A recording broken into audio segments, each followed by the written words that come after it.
ආමාත්‍ය උතරේක. පාතේ උතරේක. මොනවද ලැබෙන්නේ? මට සමන් කියලා.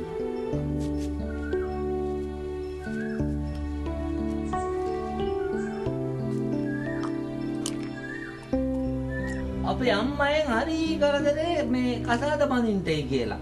මං ඉතින් හොයාගෙන යනකොට මගේ යාළුවෙක් තමයි කිව්වේ මට කසාද බඳින්න හොඳ දැරිවියක් ඉන්නවා කියලා මෙහෙ. ඔය කියන්නේ සිතුමගේ නංගිගේ විස්තර බොරු කියන්නපා. මාව කරදරයක් වෙන්නේ නැද්ද නංගි? නෑ. පුඩි කරදරයක්. වතුරට වයින්ඩත් කලින් සීතලක් දැනුණා වගේ.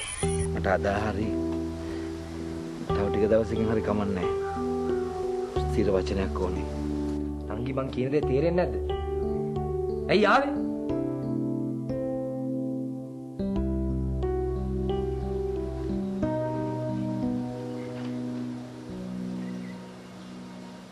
පොත බලනවද නැත්තම් ජගත් ළමයා ගැන කල්පනා කරනවද? ඈ? අම්මා මොනවා කියනවද මන්ද? මං කල්පනා කරත් වැරදි පොතක් බැලුවත් වැරදි. මොකද්ද මාය පුතේ උඹට වෙලා තියෙන්නේ? ඈ? ඈ කුමුදුනියෝ. මං උඹට කී සැරයක් කතා කරුවද්ද? මොකුත් නෑ අම්මේ. මං පොතේ සිහියෙන් හිටියේ අම්මේ. ඇයි අම්ම කතා කරේ? මට හංගන්න උඹට බෑ මාය පුතේ. මං උඹ වදාපු අම්මා. එහෙම මොකුත් නෑ අම්මේ. අම්මා කතා කරනව මට ඇහුන්නේ නෑ. ඔහොම කල්පනා කර ඉන්නේ නැතුව මේ ගෙදර දොරේ තියෙන වැඩප්පලක් බල්ලා කරපන්කෝ. ওই දේවල් වලින් හිත හැල්ලු වෙන්නත් එක්ක.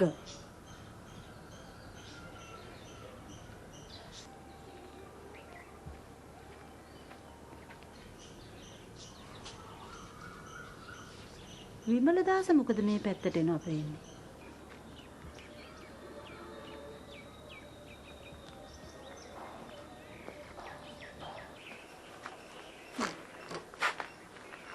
නැන්දේ සිටිරෙක් මාම ඉන්නවද?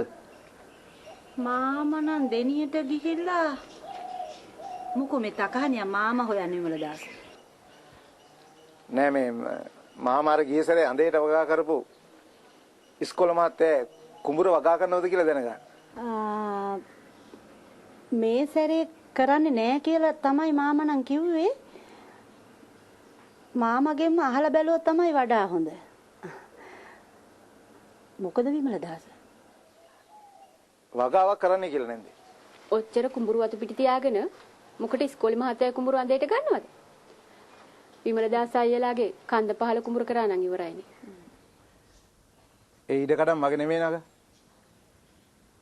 අනිත් එක අප්පච්චිත් එක්ක මම ඒ ඉඩකඩම් ඔක්කොම අතෑරියා. මට ඕන අනුන්ව හොරගෙන ගන්න නැතුව සාධාරණව ජීවත් වෙන්න. එහෙම නැන්ද මං දිනේ පැත්ත ගිහින් බලන්න. විමලදාස අයියේ ඉන්නේ තේ එකක් බිලා.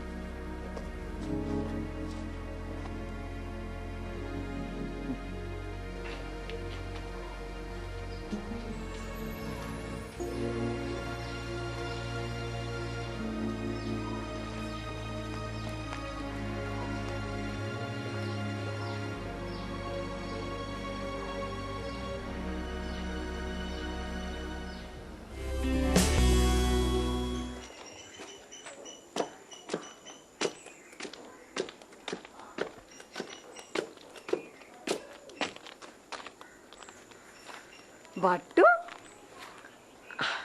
ආන්ටි සීලා කොයිද මේ බෑරක්ද? මම මේ ටවුමට යනවා. කොහෙද පුතේ උඹ ඉන්නේ? අපි උඹ හැම තැනම හෙව්වා. මං ගැන වෙන්න එපා ආන්ටි සීලා. මං හොදින් ඉන්නවා. කොහොමද අපේ ඡායාරූපය? හොදින් ඉන්නවද? ස්ටුඩියෝ එකේ දැම්මද? හොඳට ෆොටෝ ගහනවද? කොහේ ෆොටෝ ගහන්නද නේ? මගේ අතින් කැමරාව ගන්න. ජගත්ත කැමරාවක් හම්බුණා වට්ටෝ. අනේ ලොකු දෙයක් ආන්ටි සීලා. ජගත් එක කැමරාවක් ගැන ගත්තේ. ඔන්න බලන්න ආන්ටි සීලා. මං කවදාද සල්ලි හොඳට හම්බ කරලා තව කැමරාවක් ජගත්ට ගෙනත් දෙනවා. ප්‍රොමිස්. ජගත් උඹ එක තරහ නෑ බට්ටෝ. මමත් ජගත් එක තරහ නෑ ආන්ටි සීලා. තරහ වෙන්න ඕන උනත් තරහ වෙන්න බෑ. සහෝදරකමට. අපි ඉතින් එක හැලියේ දඟුර ටිකත් එකට හුරගෙන කාපු කොල්ලෝනේ. පුතා උඹ හැමතැනම හෙව්වා. පුතා විතරක් නෙමෙයි ආන්ටි සීලා. මමත් හැමතැනම හෙව්වා. ඇයි බට්ටෝ? උඹට ගෙදර එන්න පාර මතක නැද්ද? ඕකනේ ආන්ටි සීලා හැමතිස්සෙම වැරදිරමයි තේරුම් ගන්න. අනේ මන් දන්නේ මේ පොඩි වයසට මේවා තේරුම් ගන්නත් බෑනේ. මම හෙව්වේ ජගත් මාව හොයනකොට ජගත්ගෙන් බේරිලා හැංගිලා ඉන්න පුළුවන් තැන්.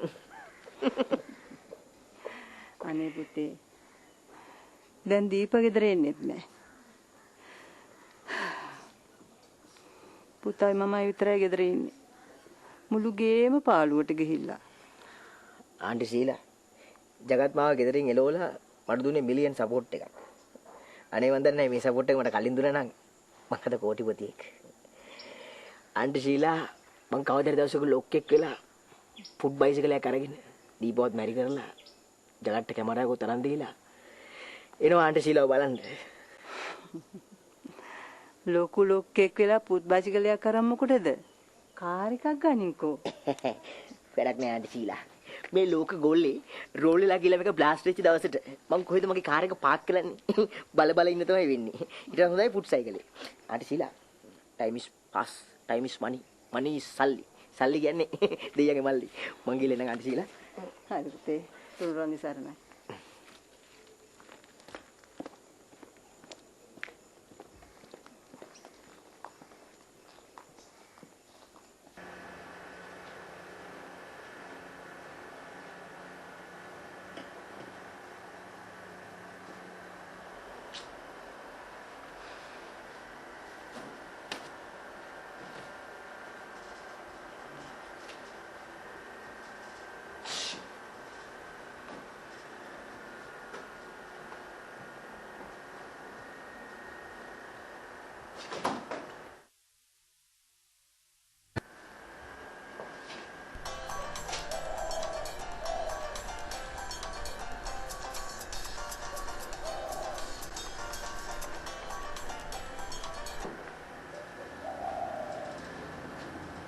Hello.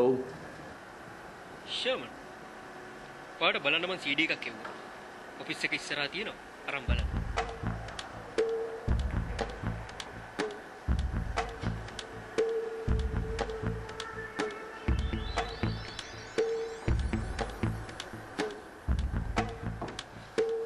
Marcus. Marcus. Yes sir. බලන්න ඉස්සරහ CD එකක් තියනද කියලා ළඟ එනවා.